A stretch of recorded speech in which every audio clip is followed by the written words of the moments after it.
Time थोड़ा सा और ले लूँ अगर आप कहें तो। यार कह दिए, एमपी साहब ने भी कही, एमएलए साहब ने भी कही, अध्यक्ष जी ने भी कही हमारी। संतराम जी, संतराम जी कहाँ हैं? सर आप जब तक दूसरा लिफाफा बनाओ।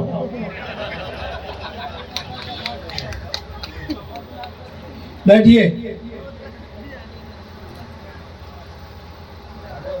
चंदेल साहब, वो अंग्रेज आया, अंग्रेज मैंने बताई ना, दिल्ली में, बोला हिंदुस्तान घूमूंगा।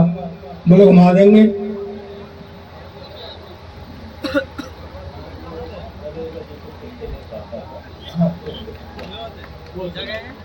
मैंने सुना दिया है, आप क्या बिल्कुल ही पिटवाने घूम रहे पुलिस से मुझे?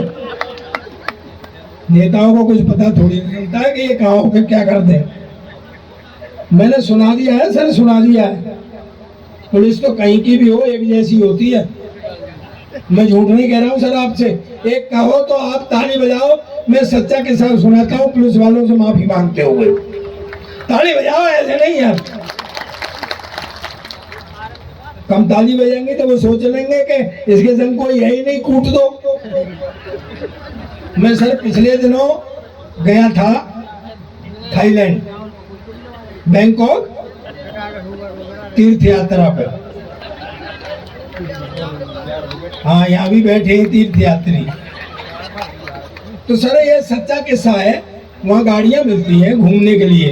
अगर आप गाड़ी लेने जाओ तो वो पासपोर्ट पे ही गाड़ी दे देते हैं आपको, और कुछ नहीं देते। तो अगर आप ड्राइवर के साथ लेंगे तो पैसे कम लेते हैं भाड़े के, और ड्राइवर सहित लेंगे तो ज़्यादा लेते हैं। मुझसे बोला ड्राइवर चाहिए। मैंने कहा तू सरदारों की बेइज्जती कर रहा है, लोग हमसे पूछते हैं कि ड्राइवर चाहिए। खैर वो मैंने ले ली। मैं लेकर के चल दिया तो सामने रेड लाइट, ध्यान से सुनना मस्ती में, सच्चा किस्सा 100%। सामने रेड लाइट हो रही थी तो मैं रुक गया। अब निकलने वाला कोई नहीं, वहां तो जनसंख्या बहुत कम है। थोड़ी देर तो मैं देखता रहा गुरु, फिर मेरा भारत जाग गया अंदर से। मैं वो रेड लाइट पार कर गया। मेरे सामने एक लाल मुंह के बंदर जैसा एक आ गया, तो तुम तुम्हारो तुंगो। मैं कहा साले तू कहाँ खड़ा हुआ था? तो तुम तुम्हारो, अरे मैंने कहा ये वो लाइसेंस मांग रहा होगा। मैंने लाइसेंस निकाल के दिया, मारा फेंक के, तुम तुम्हारो तुंगो। और मैं कागज मांग रहा है, मैंने कागज निकाल के दिए, मारे फेंक के, तुम तुम्हारो तुंगो। सर फिर मैंने एक लोकल आदमी का सहारा लिया। मुझे बाद में पता चला कि मांग वो भी 20 रुपए ही रहा था। वाह वाह वाह, क्या कहने। मैं अपनी पुलिस से कुछ नहीं कह रहा हूँ, ये वहां के पुलिस की बात है सर। सर मैं थोड़ा सा आपको, चलिए उन्होंने कहा है, आपने भी कहा है, तो मैं आपको थोड़ा सा और हंसा देता हूँ। एक बार जोरदार तालियां बजाइए। अच्छा एक बात सुनिए, कभी आपने सोचा है जितने चुटकुले सब सरदारों पर पढ़ाए सुनाए जाते हैं, कभी आपने सोचा क्यों? मैं बता रहा हूँ। वो अंग्रेज गुरु, अंग्रेज छूट गया मेरे आपसे। वो अंग्रेज आया, बोला हिंदुस्तान घूमेंगे, तो गाइड ने कहा घुमा देंगे। बोले चलो, तो चले गए। गाइड ने कहा भाई 3 आदमियों से सावधान रहना, क्योंकि इधर से चलेंगे पंजाब से साउथ तक। बोले किससे? कि एक तो सरदार से। बोले ठीक है। फिर हरियाणा में आ जाएंगे एक जाट से। बोले और? बोले एक चंदेल से। बता दिया उसने। चले गए, पंजाब में पहुंचे, सामने से सरदार जी आ रहे थे। तो गाइड ने अंग्रेज से कहा पूछ 12 बज गए क्या? अंग्रेज बोला अभी तो 9 बज रहे। अरे बोले तू पूछ ना, आ गया बातों में।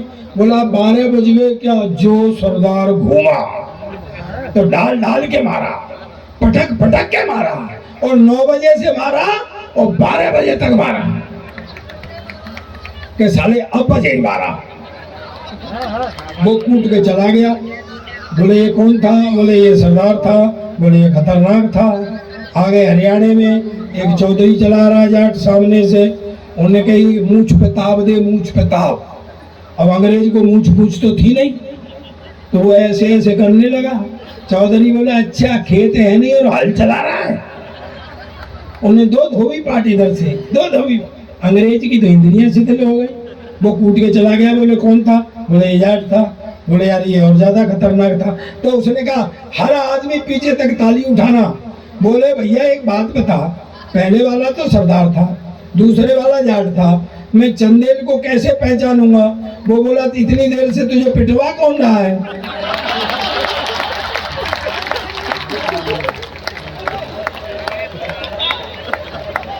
सर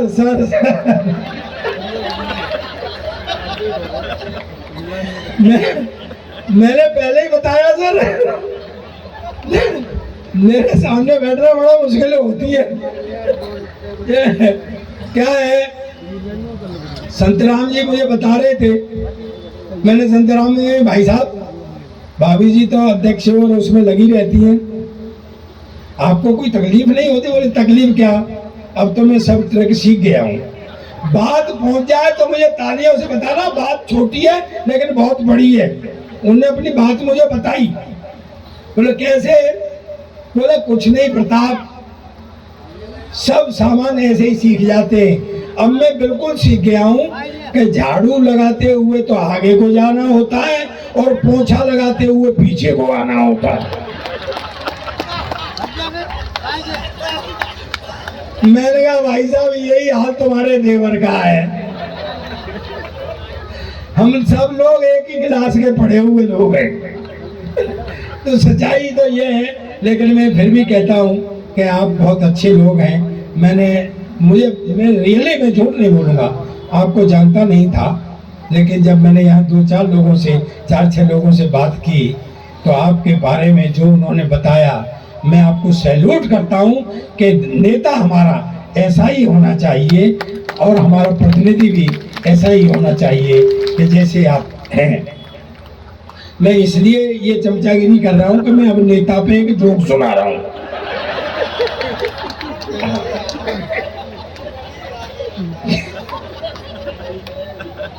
क्या है, एक व्यंग सुना के मैं ये लीला समाप्त करूंगा। मुझे तालियों से विदा करना दोस्तों।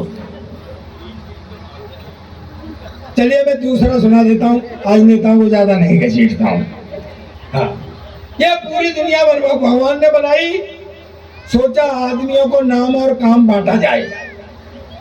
इधर जीव खड़े, इधर भगवान बैठे। उन्होंने पहले जीव को बुलाया, सुन भाई। बोले आए जी। भगवान बोले ढीला ही है यार, जा ओ बेटा, ओ सुन ले मेरी बात। तू जब तक बड़े ध्यान से सुना था, वो आई थी जब। बेटा प्यार मोहब्बत ही है, हर चीज नहीं होती है। मैं ऐसे राजपूत को जानता हूँ जिसके पास 20 भैंसें थी, प्यार मोहब्बत के चक्कर में पड़ गया, आजकल दूसरे के पड़ा पे हाथ फेर रहा है।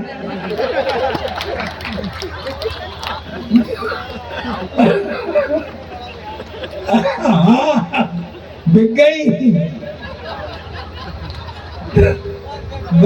बड़े बड़े मील वाले 10 के 3 रूमाल बेचने भागे।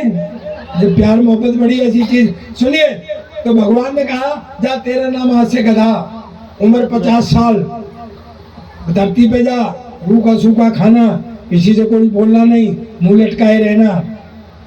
गधा बोला जी रूखा सूखा खाना, मुंह लटकाए रहना, शिकायत करना नहीं, 24 घंटे काम करना, उम्र 50 साल, मेरे बस का रोग नहीं है, मेरी तो आदि कर दो। भगवान ने कहा ठीक है जा। दूसरे को बुलाया, बोले तेरा नाम आज से कुत्ता, जा धरती पर जा, आदमी की रखवाली कर, वफादारी कर, जो बचे आदमी से उसको खाना, तेरी उम्र 25 साल। कुत्ता बोला जी वफादारी, उनकी रखवाली, बचा हुआ खाना, मेरी भी ज्यादा है 25 साल, मेरी भी आदि कर दो। भगवान ने कहा ठीक है जा। तीसरे को बुलाया, कूदता हुआ आया, बोले जा तेरा नाम आज से बंदर, इस डाली से उस डाली, उस डाली से इस डाली, कोई फल फ्रूट फेंक करके दे दे तो खा लेना, मस्त रहना, तेरी उम्र 20 साल। बोला जी मेरी भी भागदौड़ ज्यादा ही है, मेरी भी आदि कर दो। ठीक है जा। एक रह गया गुरु लास्ट में। भगवान ने कहा सुनो भाई। बोले यस सर। भगवान बोले ये तो अंग्रेजी बोल रहा। बोले इधर आओ। बोले बोलो सर। बोले तेरा नाम आज से आदमी। बोले ओके सर। बोले जा धरती पर जा, धरती का राज दिया, मस्ती कर, egg leg peg dance bar beer bar, जा मस्ती कर, पूरी धरती का राज भोग। तेरी उम्र 30 साल। आदमी बोला भगवान तेरा दिमाग खराब हो गया क्या? बोले क्यों? इतनी सब चीजें भोगने के लिए उम्र 30 साल। 30 साल में तो इन सब का एड्रेस भी नहीं मिलेगा। कोई बड़ी उम्र दो। भगवान बोले उम्र खत्म है। झगड़ा होने लगा। भगवान ने कहा सुन भाई, उम्र तो खत्म है, कुछ जीव अपनी उम्र छोड़ गए, चाहिए तो ले जा। दोस्तों, ये लालची आदमी उन बचे हुए जीवों की उम्र को लेकर के नीचे आ गया। एमपी साहब 30 साल तक आदमी अपनी जिंदगी जीता है जो भगवान ने दी थी, फिर उसकी शादी हो जाती है, फिर साला रात दिन गधे की तरह लगा रहता। बाहर वैसे नहीं बोलता, घर में भी नहीं बोलने देती। जो कुछ रूखा सूखा बना के देती है, खाता है, तब पेट भरता है, तब वो गधे की जिंदगी जीता है। फिर दोस्तों बच्चे हो जाते हैं, उनकी सेवा शुश्रूषा पढ़ाई लिखाई, जो बच्चों से बचता है उसे खाता है, जो बच्चों से बचता है उसे पहनता है, तब वफादारी की यानी कुत्ते की जिंदगी जीता है। दोस्तों फिर आदमी बूढ़ा हो जाता है तो कभी बड़े बेटे के यहाँ, कभी छोटे बेटे के यहाँ, कोई खाना दे जाता है तो खा लेता है, नहीं बैठा रहता है। दोस्तों मुझे तालियों से विदा करना कि ये आदमी की जिंदगी नसीहतों की गीता है। मुझे बहुत अच्छा लगा, ईमानदारी से बता रहा हूँ, आकर के मैं सबको प्रणाम करता हूँ। मुझे तालियों से विदा करना कि ये आदमी की जिंदगी नसीहतों की गीता है। वो एक ही जन्म में गधा, कुत्ता, बंदर और आदमी की जिंदगी जीता है। वो एक ही जन्म में। बहुत बहुत धन्यवाद, बहुत बहुत आभार। अरे